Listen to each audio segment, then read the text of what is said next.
ito si Senator Sonny Trillanes ay tatakbo muli bilang sa higher position, ako po ay ginagarantig ko po sa inyo, no, maaasahan natin ito, no, dahil ito ay literal, no, na public servant po.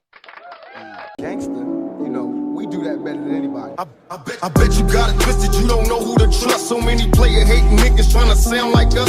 Say they ready for the front, but I don't think they know it. Straight to the depths of hell is where them cowards going. Well, all you still down, nigga, holler when you see me. And let these devils be sorry for the day they finally free me. I got a caravan of niggas every time we ride.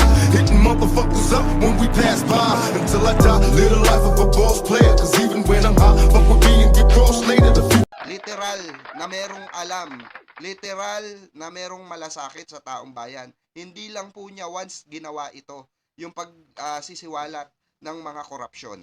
Okay? Make him a king. Yeah, make him a king, literally. But he said no. No, we need to set the standard. And hindi nakalagay yun sa constitution nila until 2000s na you can only run for 2 terms. Yeah. So it was just by tradition. And just to be clear, that US was way poorer than Philippines of today. Yes. And it was like a bunch of small colonies put together, threatened by Britain. Hindi pa first world ang US when they experimented with democratic republicanism. So Yeah. it could work Yes. in that case. It Yun could mismo, work. that's the working theory ng democracy. I was worried you'll mention na naman Lee Kuan Yew, Deng Xiaoping, yung mga ganun-ganun. Sabi ko, I'm glad you mentioned Washington, Yeah. George. Yeah. Because that's a very successful case of a liberal Republican experiment from the get-go. And now they're the world superpower. And no one matches them, yeah. Yes, and he showed that the ultimate power is the power to restrain yourself Right. from abusing power. Personal self-discipline. Yun. Kaya, kasi lahat ng mga tyrants, they missed out. Ang concept nila ng power is to impose themselves. Because they cannot control their greed, Yes. their fears, their paranoia, right? Pero Yeah. hindi nila alam yung pag-restrain ng power. That is the ultimate. I learned that ChatGPT works best with detailed prompts, but I hate typing them. So instead, Interesting. No, I really like, di ba natin pinagsasabi itong mga philosophy of leadership natin, no? And both of us, we teach public policy, political science. We can relate to that. So, my fellow professor, it's like, hindi na senator na ako kasi, fellow professor, we both taught at UP, obviously. Going back to this, I know this will eventually go to the discussion we're supposed to have, which is the real talk about sino bang Kasi leader of opposition. marami tayong matututunan talaga pag si Senator Sonny Trillanes. Napapansin ko, even me, myself, pag napapakinggan ko si Senator Sonny Trillanes, when it comes to politics issue, nai-enhance ako eh. Kumbaga na boost yung kaalaman ko in relation with the politics. Kasi po bakit? Kasi para siyang professor eh natin sa totoo lang. Inimumulat niya tayo sa realidad ng katotohanan, realidad ng politika or nagaganap sa politika or yung mga magaganap at may posibilidad na magganap sa mga susunod na panahon, 'di ba? Oh, hindi real talk Ito yung maganda kay Senator Sonny Trillanes. Kaya ako every time na may interview siya, lagi kong binibigyan ng reaksyon, lagi kong binibigyan ng point of view ko rin para maintindihan rin ng taong bayan na etong ganitong klase ng leader ay kailangan natin eh. 'Di ba? Yung ganitong mindset, yung ganitong mga perspective pagdating sa serbisyo publiko, 'di ba? But let's talk about the dark side of this. The Dutertes. They are still the most successful political mobilization experiment in the past decade, if not since ever, in the Philippines, right? The cult following of Digong, the whole cardboards you see all over Hague, you were there, you saw it, all the signature campaign. Pwede natin silang pagtawanan, pwede tayo umiyak at they're being so lost and all. But it is a successful model of mobilization, right? So, nevertheless, it is vulnerable. You showed that. Digong is most likely going to be archived for the rest of his time, right? Yes. What is the lesson there? There is even an earlier lesson. Kasi, di ba, especially in relation to, I think what you're getting at is yung 2028, di ba, yung formidability of the Dutertes, ganyan. So, we concede na formidable sila, yung base sila. But the numbers that she has peaked eh. She has plateaued. Yeah. Nasa mid-30s, sabihin mo na. Maximum Which is still height. big, I mean, just to be clear. That's big. That's enough to get you become president. Yes. Yeah. But then, Personally, I have my own experience about real formidable numbers in the case of the Binays. Interesting. Na 40% at some point. No, eh. no. He got as high as low 80s nung mga 2014, mga For vice presidency? no, for president. Oh, in the- for presidency, right? In Yeah, the yeah, lead up to the 2016 presidency. Interesting. Binay So at this point, At this this 2 point, years before elections, yes. this is 2014, 2013, yeah? Yes. Yeah, yeah. So, low 80s siya. Depende sa survey kasi pagka yung mga, hindi yung Totoo long yun. list, kasi itong, nasasanay yung mga Pilipino and the media practitioners about this long list Yeah. surveys na So, ginagawa. nasa-spread yung number. Nasa-spread yung numbers na hindi na-approximate yung real election scenario. Yung second choice, third choice, may ganun Na pa, di ba? tipong it goes down to a head-to-head. Two strong candidates, possibly a third strong candidate. Yun na yun. You don't put in 12 15 people, names there na magkakasabay-sabay. Para yan yung standard eh. I don't know. Anyway, doon sa mga scenarios na ginagawa namin noon, time na yun, 5-cornered fight, Binay was, nasa Wow. low 80s siya, high 70s, ganon. Then, we started the investigation. In-expose namin, isa-isa. Hindi ito, hindi ito demolition job. This was basically an expose. Pinapakitaan mo yung tao ng facts about these people. So, sila mismo ang nakikita nila. Noong una, binibira ako noon. Talagang demobilized yung the earlier version of the trolls, no? So, talagang isa counter-propaganda machinery. But Hindi kasi talaga totoo yun mga kababayan. Nung panahon na yon, to be honest, binay din dapat ako nun eh. Binay ako nun. Kaso, nung nakita ko or naisiwalat ni Senator Sonny Trillanes, yung anomalya doon sa mga buildings, mga overpriced project ng Makati. Doon namulat ang mata ko na ay hindi rin pala ganong pulido itong Binay. Akala ko nasa dugo nila talaga yung ganong klase. Kagaya ngayon mga kababayan, itong anak ni dating Vice President Jojo Binay na si 'di ba? Senator Binay, no? Itong anak niya, no, na si Nancy. Nauugnay sa flood control ang kanyang pangalan, 'di ba? At kakasuhan po. Actually nakasuhan na ata 'di ba? So itong mga expose ni Senator Trillanes, hindi na po bago ito eh. Yung expose na nilalabas niya regarding sa mga yaman ng mga Duterte at mga initially bank accounts, no, na bilyon-bilyon ang pumapasok, hindi na po bago ito. Okay, dati na pong may tinrabaho na i-expose si Senator Sonny Trillanes regarding po sa mga tagong yaman ng mga Binay. 'Di ba? Totoo po 'yan real talk. Kaya po ako kung sakali na dumating yung election, no, ay sisiguraduhin ko na tama na yung para sa akin tamang tao yung iboboto ko, hindi politician, kundi public servant. Okay, tandaan po natin mga kababayan, maraming politician, pero iilan lang po diyan yung talagang public servant na tinatawag. Okay, pagka ka kasi presidente ka ng Pilipinas, no? Senador ka, kongresista ka, 'di ba? Supposed to be dapat ikaw magsisilbi ka sa bayan. Hindi kagaya ni Robin mga kababayan ko, 'di ba? Si Robin mismo, ang sinabi niya, no, sunugin man siya sa Senado, mangangamoy Duterte siya. 'Di ba? At aminado siya sa sarili niya na siya ay tatak Duterte. 'Di ba? Yun yung pangit dito sa sistema ng mga PDP laban kasi nagtatrabaho po sila for the sake of what? For the sake of Duterte, mga kababayan. For the sake of family of the Duterte. Diba? Yun yung sinasabi natin na they are politicians.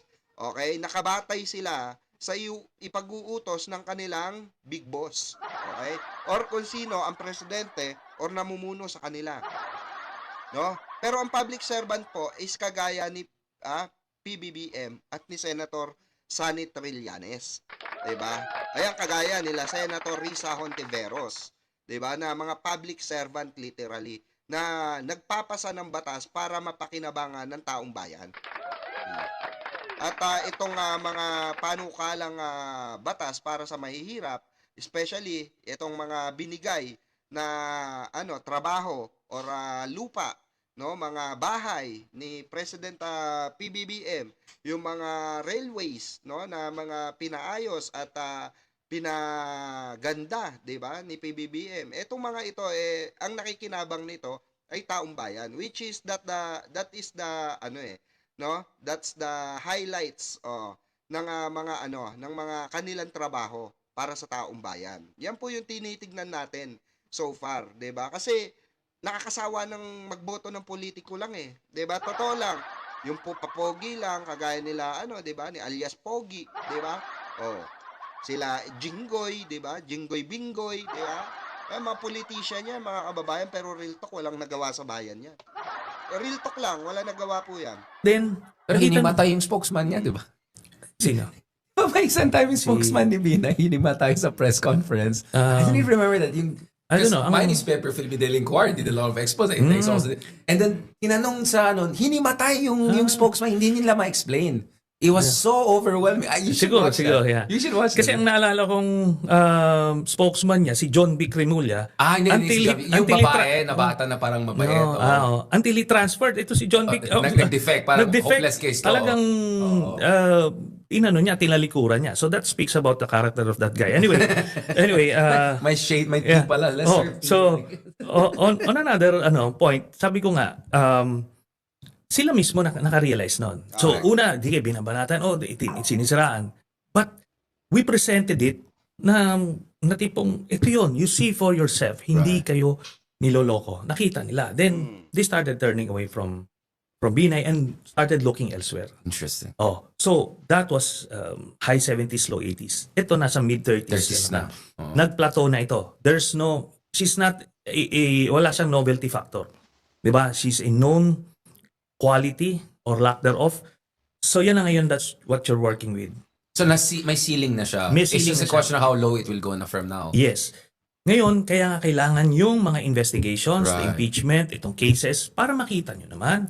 Hindi naman kayo niloloko na iniimbentohan kayo. Ngayon, kung na mapakita natin na ito yan, magnanakaw yan, ganito yan, ang dami niyang ginagawa, involved yan sa kung ano-ano. Tapos, you voted for her anyway, hindi na tayo nagulang. Di ba? Pero it's on you. Pagka pinili mo yung, hindi, gusto ko kahit magnanakaw yan, iboboto ko. Pagka ninakawang ka later on, huwag kang magreklamo. Kasi binoto mo, magnanakaw Di ba? Right. Ginusto mo yan. Ginusto mo yan. Ginusto Pero, mo yan, yeah.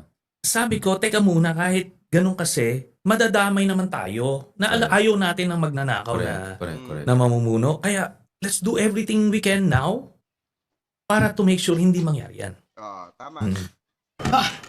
Work is a pain in the apps. My files are in this app. My chat's in this app. Natin ng magnanakaw Correct. na mamumuno. Kaya, let's do everything we can now para to make sure hindi mangyari yan. Senator, can we expect a knockdown early next year? Because, one of the reasons why Sara, aside from the Supreme Court, my contempt case, I'll be careful about saying what that was. But one of the reasons why Sara was confident always about impeachment niya is there were enough senators who were willing to lawyer for her. Let's just, be honest about it. Pero there's a chance a lot of the senators are now facing serious corruption investigation, and at least one, if not two of them, could face even ICC arrest. So magiging cardboard na yung iba sa kanila. Like, can we talk about that? Kasi kung mawala yung cushion na yan sa Senate, and the Supreme Court only stopped it until next February, then she's gonna be very vulnerable, isn't she? Yes. At least politically. At least politically. In terms of at least lalabas itong mga articles of impeachment na hindi din-discuss last year. This year, by the way, earlier this year. Yes, una-una, hindi na maiiwasan yan. Whether the administration will have a hand on it or not, meron at meron magpa-file. Diba? Yung progressive groups, yung middle forces, magpa-file yan na impeachment.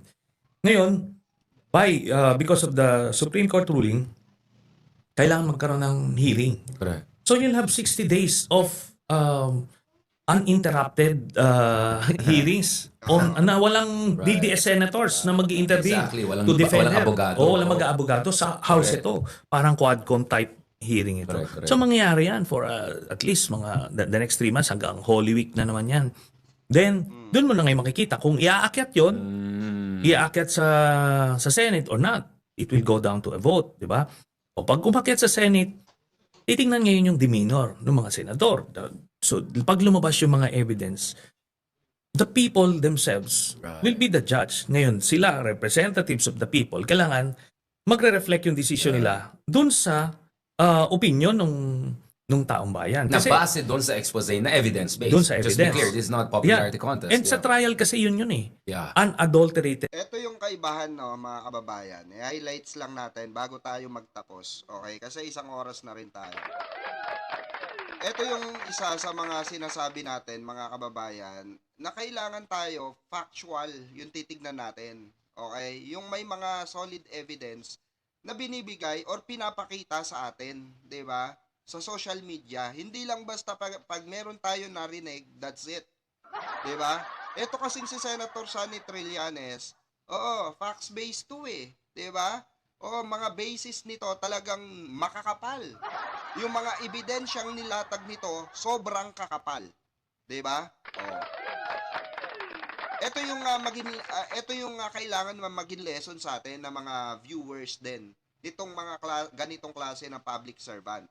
We have to be factual basis. Okay? Hindi po yung basta lamang tayo may narinig, eto na yon. Hindi po. Magsuri din tayo sa kung ano, hindi porke may narinig tayong balita. Kasi ang balita rin, ang mainstream din naman, ang binabalita lang nila kung ano yung malaman nila. Okay? Pero hindi nila binabalita yung mga iba na minsan nahuhuli sila. 'Di ba? Minsan nauuna pa nga kami mga vlogger, 'di ba? Kasi nga bakit po? Kasi nga kami naiikot namin ang buong social media at kami kuha kami agad ng mga evidence or sinasabi natin facts basis, 'di ba? Nakakakuha kami ng mga iba't ibang klase ng mga ebidensya through online, 'di ba? Na ire-recall natin yung mga yung mga katarantaduhan ng araw na inaano natin ngayon, 'di ba? Tawag dito, ikino-convert natin dito sa issue ng mga Duterte. Kasi unang-una sa lahat, 'di ba, hindi natin masasabi na ito ay totoo hangga't wala tayong naipapakita, 'di ba? So, eto kagaya nito yung sinasabi natin, 'di ba? Yung sinasabi ni Senator Sonny Trillanes, importante po 'yan. Importante po 'yan na kailangan ang sambayan ng Pilipino ay nag-uusisa. Kailangan ng sambayan ng Pilipino ay bumabatay sa mga ebidensyang nailalatag. 'Di ba? Kaya po sana maging silbing aral sa atin itong bago tayo magtapos. Magsilbing aral po itong sinasabi na ito ni Senator Sonny Trillanes. Actually, hindi naman siya nagkukulang ng paalala sa taong bayan in the first place, 'di ba? Kaya po sana marami tayong nakuha na information in regards to politics, okay? Especially sa paparating na eleksyon. Na ganitong klase ng mga talakayan or topic ang magandang nai-enhance natin or naibibigay natin sa ating sarili, 'di ba? Na-adapt natin sa ating utak, 'di ba? Bakit po? Kasi very important to kasi tayong may mga edad na, may mga next generation pa na masasabi natin sa mga anak natin, apo natin na ay eto apo, dapat yung kunin mo yung ganito, yung iboto mo ganyan, 'di ba? Hindi lang basta-basta. Kasi tayo rin mismo, sa atin rin manggagaling yung pagtuturo sa mga anak natin, apo natin, sa mga darating na panahon, 'di ba? Syempre kung makikita ng mga apo natin, ng mga anak natin, na didilis ang utak natin, 'di ba? Gamunggo, durug pa, kagaya ng mga DDS, na sumasamba sa isang politiko na hindi nila alam, sobrang dungis, 'di ba? Na sobrang dami ng anomalyang pinasok dito saan po sa ating bansa, 'di ba? Unang-una na po yung pogo na sinasabi ni Digong, 'di ba? Na malinis, 'di ba? Pangalawa, yung paglabas ni Michael Yang na drug lord pala, 'di ba? So ito yung mga facts basis natin na sinasabi na kailangan, syempre bago natin siya sabihin or i-content, we have 'di ba? we have a basis. Kagaya ng sinasabi natin na si Marcoleta ay parang pinahamak itong ang Diskaya sa pagkakakulong ng Diskaya. Dahil bakit po? In the first place, kitang-kita natin si Marcoleta na siya ang taga-depensa ng mga Diskaya during hearing sa Senate. Diba? Oh. Kaya nakita natin in our own eyes, and we heard it. Diba? We heard it. Diba? Totoo yan. So, kaya nasasabi natin na itong si Marcoleta ay parang naipahamak pa niya itong nakulong na Diskaya dahil hindi man lang niya naipagtanggol or mali. May tendency na mali yung naituro niya dito sa mga Diskaya dahil bakit po nakulong Kasi kung tama yung naituro niya sa mga Diskaya, malamang sa malamang makakawala yan. Kaso siguro mali talaga yung way nila, 'di ba? Ng pagtatanggol sa mga Diskaya, kaya wala sila nagawa. Kasi until now, mga kababayan, ang sinasabi nila, kailangan maging state witness itong Diskaya, which is para sa ating sambayan ng Pilipino, kahit sa akin, ay hindi pwede maging state witness itong pinag-ugatan. Kasi sila yung maraming natanggap na proyekto nung panahon ni Digongyo. Na kaya, kung natin, factual basis natin, mga kababayan, na itong mga PDP laban na ito ay isa ang amo nila, which is si Digong yun. Diba? At ang nagtatanggol sa mga Diskaya ay alagad ni Digong. Diba? So, ayun lang mga kababayan. Maraming salamat for another live streaming at pagsama nyo sa akin dito sa ating live, no?